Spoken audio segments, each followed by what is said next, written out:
Hello, it's Joe the plumber here, and I'm in your bathroom. No, just kidding. We're in somebody else's bathroom. You don't need to go check. We're here working on a single-handle shower valve that a customer wants changed out. She actually has a Price Pfister Avante, pretty popular around here. You might notice this handle, and she wants to go to a metal handle, a little nicer faucet with some pressure balance, some skull guard ability to it. So we're going to go ahead and change that out for her. I'm going to go ahead and remove the trim now.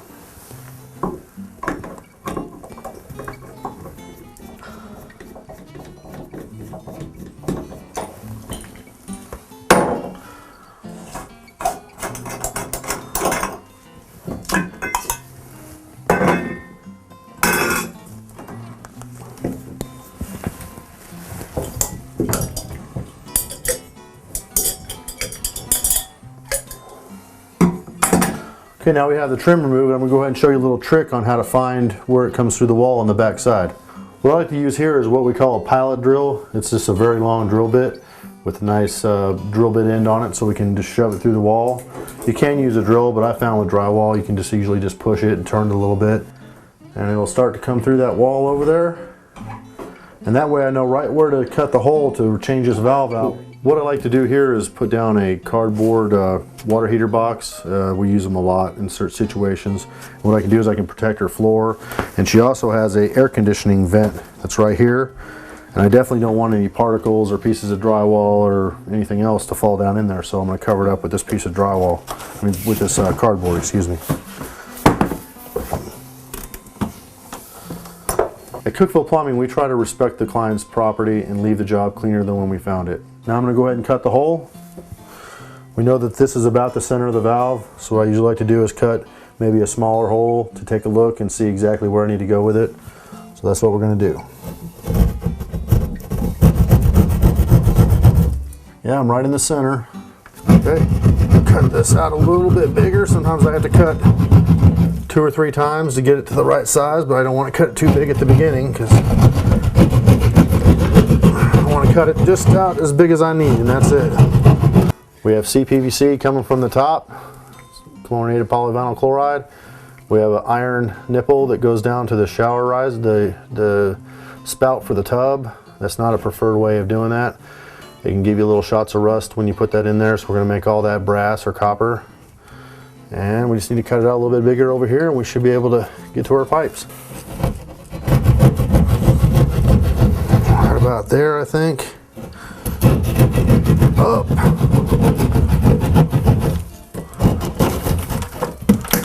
Alright, we'll have to go a little bit higher still.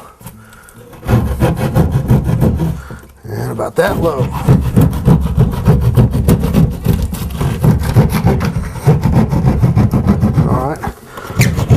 One of the easiest things for a customer to do with a hole like this is to just put an access plate over it and paint it the same color as the rest of the house or the room. So that way if there's ever an issue with a leak, I mean the drain could leak down there, the pipes that are way down there could leak. And if there's an access plate, you can actually look in there and see, you know, and maybe get an aim of what you got to do to fix it. So access panels aren't a bad thing. A lot of times the tub will already have one, but this one wasn't cut in by the builder, which is normal.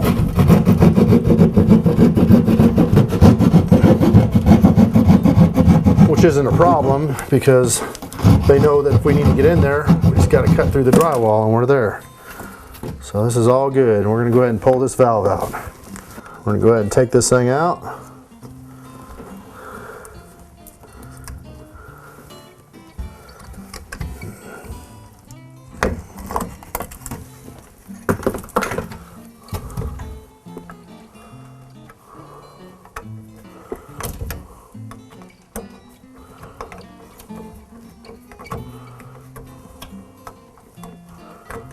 Okay.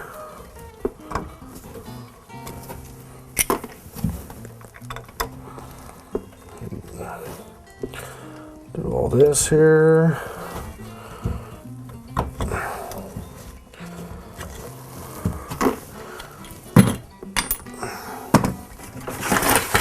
Hold on, say that again. We should be able to just make these 3 cuts and pull the valve out. With CPVC, you gotta go real slow. Just put pressure. See what I mean? Same over here. CPVC comes very brittle. See that? Didn't even cut, it just snapped. We'll straighten those out with a hacksaw. We got this.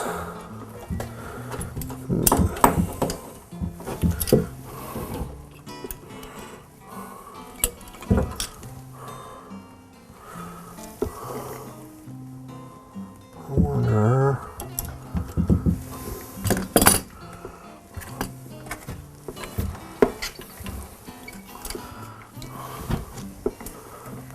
Or if I can unthread that.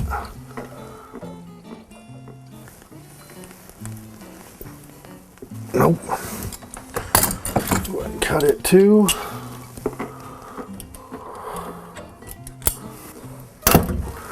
Look at that. All right, now we got the old one out, and we're going to be starting to put the new one in. This is the one they picked up down at the store. It's a Sonoma. It's a very good valve. It's got pressure balance. One of the problems she was having was her husband was in the shower. He's a little older and has a little health issues. And he's in the shower, and somebody flushes the toilet or something, and the water changes temperature on him, and the cold water is put in the toilet instead of in the shower. And he's been getting kind of burned up a little bit from that. So we're going to put something in there that has a pressure balance ability, which means it'll even out the pressures and keep the temperature about the same. We're going to look at our valve here, and one side says up. That's for the shower. This is the shower riser is what they call that. And that means this goes to the spout. And we always put our spouts in copper. You want to hard pipe them because they take a lot of abuse getting picked up and all that stuff. People messing with them. So coat this with a little bit of flux. This can be done with Teflon and pipe dope, but I found that this is the easiest way to do it and the best. Let's thread that right in there. You only have to thread it in 2 or 3 turns. Take our copper, shine that up. Want it nice and squeaky clean. Put this right here. A little bit on both. Put that right in there. Now we're going to heat this thing up.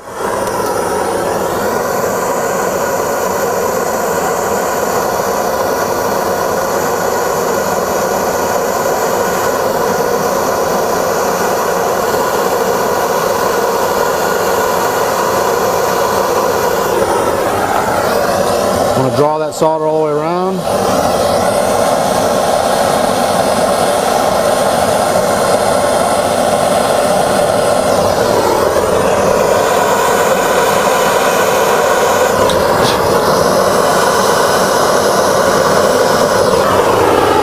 All right, let's cool that off.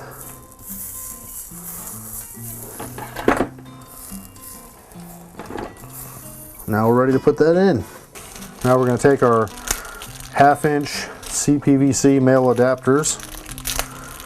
We'll go ahead and put Teflon on them. We do not recommend using any kind of CPVC or pretty much any kind of plastic female adapter. There's stresses that are put on them that just makes them split in the middle of the night. So this is actually shoved inside of brass, so it doesn't have any outside force trying to split it open like if it was a female. So we're going to go ahead and we'll put 2 rounds of this on there. Put on about like that. About 2 or 3 actually. And then another secret of the trade is you get yourself some good Teflon, and I've noticed the longer you have Teflon, the better it gets because it gets even stickier and gooier. We'll put a little bit on there like that. We'll just thread that right in there. Make sure it's not cross-threaded. Okay, then take yourself a pair of pliers. And it's kind of neat, you can use the valve as its own wrench to hold on to it. If you need more than that, you're probably going to end up breaking the plastic fitting, so kind of let you know when things are tight. And I think I'm going to do, that's about it on that one. We'll do the other side the same way. All right, just got to tighten that up. right about there is good. All right, and then this is the shower riser. We already talked about this. It says up on it. We're gonna go ahead and put one in there too. Okay, we've already done our one on the top here. It's the same as the hot and the cold. We just put the Teflon in the pipe dope and then put it in there. Now here's the thing, I told you at the beginning I don't like CPVC, but I'm kind of stuck because I have CPVC on both sides, hot and cold, and unfortunately the riser going up to the shower head is also CPVC. Without taking a strip all the way up to the top, you know, where the shower head is, which they don't want to do that, and neither do I. I'm going to go ahead and just have to put this back with CPVC. So we'll go ahead and put this on with a little coupling, and then I'll stick it on to the shower riser that goes up the wall, straight up here, about 5 feet high or 5.5 feet high. So we'll go ahead and do that. I'm going to go ahead and put a piece on here, and then we'll put a coupling, and we'll get this. This is the first one I want to put on because I want to get that stuck up there because I have no way of getting it up and back down if I don't do it right now. All right. Here's some CPVC that I brought with me, and this is the difference. Remember when I cut those ones earlier, how they just crumbled? And this is what it's like when it's new. And you still want to go slow. See, that's how it cuts when it's new. And when it's old, when you put some pressure on it, usually it just snaps off. And we're going to glue this right to the shower riser. We're going to use some CPVC glue. You don't want to use any other glue than the kind that's designed for CPVC. I go to a lot of houses where they've used the wrong glue, and the fittings can come apart and all kinds of horrible things. So we're going to take this glue. It's kind of a weird color. It's yellow, yellowish. Go ahead and put that on there. Really good coat, just like that. And we'll also coat the inside of the shower riser. You don't want to get too much of this stuff going inside the valve because it can get in there and cause problems with the works of it. Let's take that, we'll push it right on there.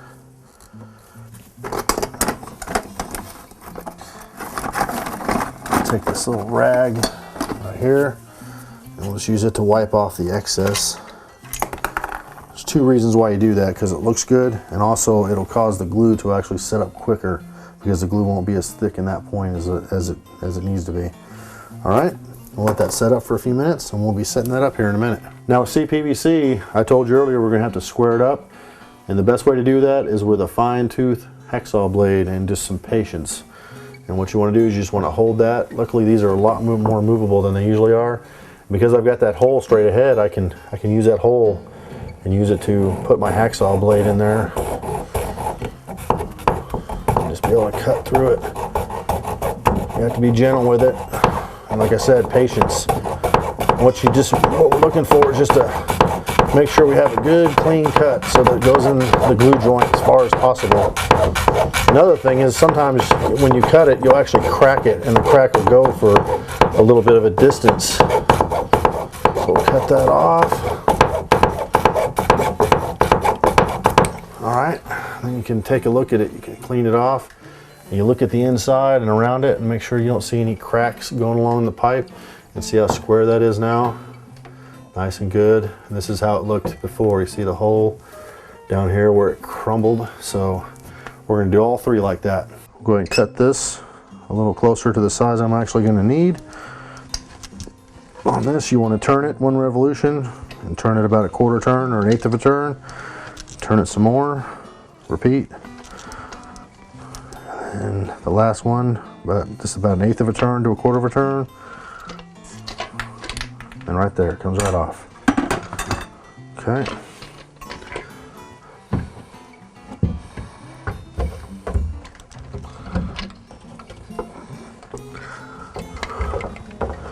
Okay. It's about where it's going to be right there. See here, that one will fit right there. That one will fit right there. That means all we got to do. See, that'll fit right there. That's going to work out really good. And now all I can do is take my pen and just make a little bit of a mark right where that coupling is going to be, like that. Oh, hold on. I couldn't see that. Okay.